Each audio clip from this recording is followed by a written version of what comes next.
Hello. So as many of you know, my name is Brendan, and today I'll be talking to you about prostate cancer and the exercise recommendations involved with prostate cancer. For this video, we'll be breaking it up into 7 sections to try and make it a little bit easier for you guys to follow along. The first section is just the intro, which is what we're in right now, and then we'll go into what is prostate cancer, the exercise benefits, the exercise considerations, exercise strategies, the fit for prostate cancer, and then we'll also do a closing.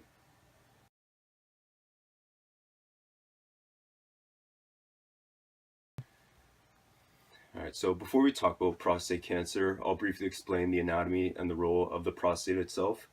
The prostate gland is about the size of a golf ball and is part of the male's reproduction system.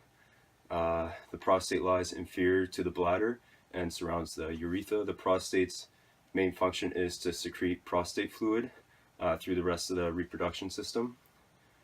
The prostate contracts, closing off the opening between the bladder and the urethra, clearing the path for the prostate fluid to move from the testes to the prostate and then through the urethra. Now that we know a little bit more about the prostate itself, it may be a little bit easier for everyone to understand what prostate cancer is. The common theme with all cancers are the formation and spreading of abnormal cells, are the spreading and formation of abnormal cells. Prostate cancer is also one of the most common forms of cancer for males, but it's also one of the most treatable. They say about 1 in 35 men who are diagnosed with prostate cancer pass away due to the cancer itself. Surgery, radiation, hormone therapy, chemotherapy can all be used to treat prostate cancer, and then also some men choose to delay the treatment, which is called watchful waiting. Unfortunately, this type of cancer is an indicator for this individual that they may be suffering from another type of cancer at the time, or they may be diagnosed with another type of cancer in the near future. The issue with prostate cancer is that it's a slow-growing cancer, but there are no symptoms until the advanced stages, and by then it's usually already grown to other areas of the body. Prostate cancer in its early stages is pretty curable with a high survival rate. However, if it is caught too late, then it becomes extremely dangerous because it often targets the bones, the lymph nodes, and also the lungs, which obviously leads to a much more serious form of cancer. This is why knowing what stage of prostate cancer your client is in is important when determining exercise considerations. Doctors are still unsure of what causes prostate cancer exactly, but they are aware of some of the risks involved and potentially ways to prevent prostate cancer. Prostate cancer is prostate cancer is much more common in the Western Hemisphere, where red meat and dairy are consumed regularly versus diets of rice, soybeans, and vegetables. Hormones also play a role. Eating fats raises the testosterone levels, which can speed up the rate and growth of prostate cancer. And then sedentary lifestyle is also an increased risk of prostate cancer, along with some job hazards affiliated with metal fusing, such as welding.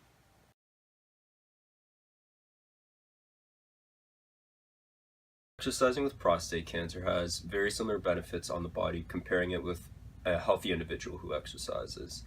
Unfortunately, exercise won't cure cancer, but it can potentially slow down the rate or growth in the cancerous cells, which is obviously a big factor when we're dealing with prostate cancer due to the likeliness of the cancerous cells to spread throughout the body. Patients with prostate cancer who exercise also have resulted in having dose reductions during chemotherapy, and which is obviously beneficial. And then exercising with prostate cancer has shown to improve body composition, overall fitness, muscular strength and flexibility, and then obviously improve quality of life.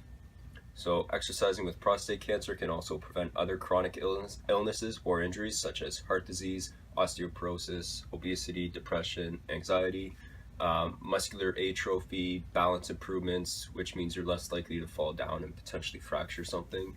And then there's also many more health benefits that come with exercise.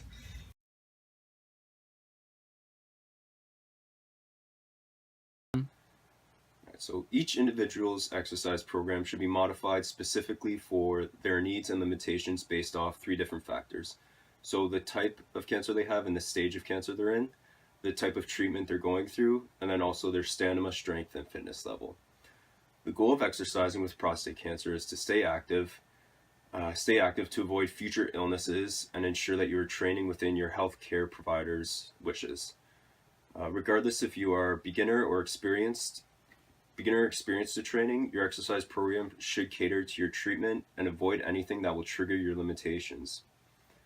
So patients in treatment may experience down days in which the exercise program should be modified to adapt to their treatment process and body's reaction. Many patients feel fatigue due to chemotherapy and radiation. Fatigue is when your body and brain feel tired. So this tiredness doesn't improve with rest. In fact, there's actually some research that shows that fatigue is reduced after aerobic exercises. Some types of ways to manage fatigue are getting fresh air, getting proper diet, regular and light exercise, use relaxation techniques, and then also enjoy the activities that you like. Right, so the biggest consideration in exercising with prostate cancer should be to obtain the approval and any limitations from your oncologist.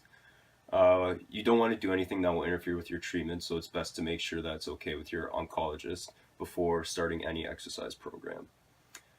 In addition, you also want to have blood tests done before starting an exercise program because there are some cancer treatments that can affect your blood cell count, which has a direct result on the patient's health and is unsafe to exercise if the blood count is too low. So anemia, which is low red blood cell count, which will affect the ability to carry the oxygen to the tissues, which will be reduced if the anemia is too low. Neutropenia, which is low white blood cell count, the ability to fight infection is reduced. And then thrombocytopenia, which is low platelet count, which means there's an increased chance or an increased risk of bruising and bleeding if something were to happen to the body during exercise. So it is also ill-advised to exercise if the pain or nausea is unbearable. And then prostate patients have found once that the cancer treatment is over, many of the side effects are also gone within a few weeks, and you can get back to your normal workout routine after a few weeks, and when your body gets back to normal, once your treatment process is over.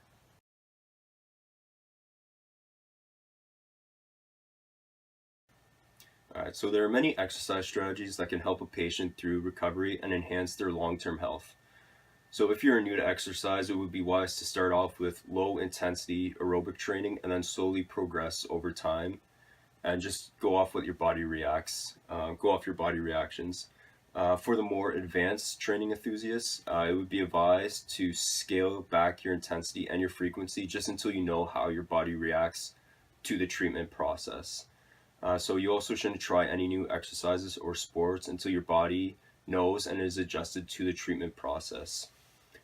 Exercise helps reduce muscle wasting and treatment side effects while improving fitness and your quality of life. So obviously you want to exercise while having prostate cancer, but just know what your limitations are basically. So also before, during, and after exercise, you should monitor any physical signs such as body temperature, the pulse or the heart rate, blood pressure, and respiration rate to ensure it is safe and continue to exercise. You should also exercise with a partner or a trainer to help monitor your status and provide assistance when necessary.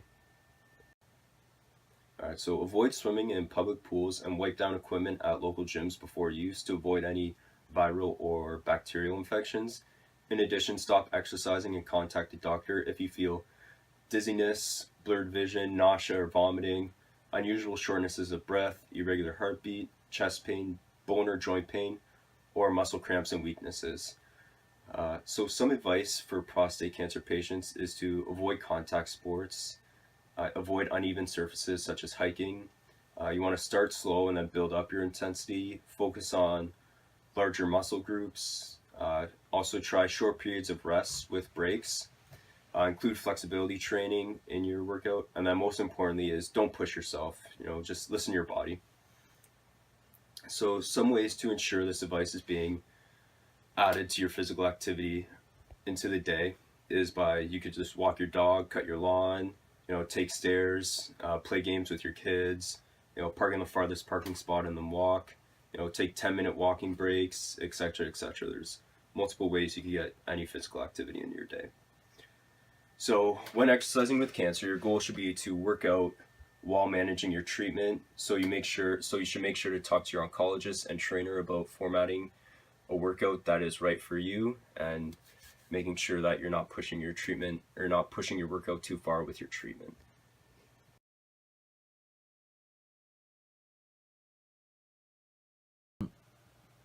Alright, so the FIT for exercise stands for frequency, intensity, time, and type. So I mentioned earlier in the video that each cancer patient should have their exercise program modified based off of the three qualifications. So what stage of cancer they are in, the type of treatment they're going through, and then also their stamina, strength, and fitness level. So because of this, the FIT for prostate cancer patients is very broad range. There's a pretty big opening for the qualifications for the FIT, just due to the factors that I mentioned before. So the frequency for prostate cancer is anywhere from 2 to 5 days, and then you should add physical activity in your off days or your down days, even if it's just a 15-minute walk or taking the stairs instead of the elevator. Just trying to add some sort of physical activity so you keep your muscles activated and prevent muscle wasting. The intensity could be anywhere from 30% to 80% of your 1 rep max, or 30% to 80% of your heart rate reserve. The time could be anywhere from 20 minutes to an hour per day. And then the type of exercise you choose, say if you do aerobic, you could try walking or the bike. I mentioned earlier that you should avoid swimming, especially in a public pool, just because of the viral and bacterial infections. So resistance training, you should probably stick to the machines, just so everything's nice and balanced. You won't lose balance due to swollen ankles and such. Or you could even do some body weight exercises. And then finally, for flexibility, you could just do static stretching throughout the day, dynamic stretching before the exercise, or static stretching throughout the day, just to keep the joints activated and your muscles activated as well.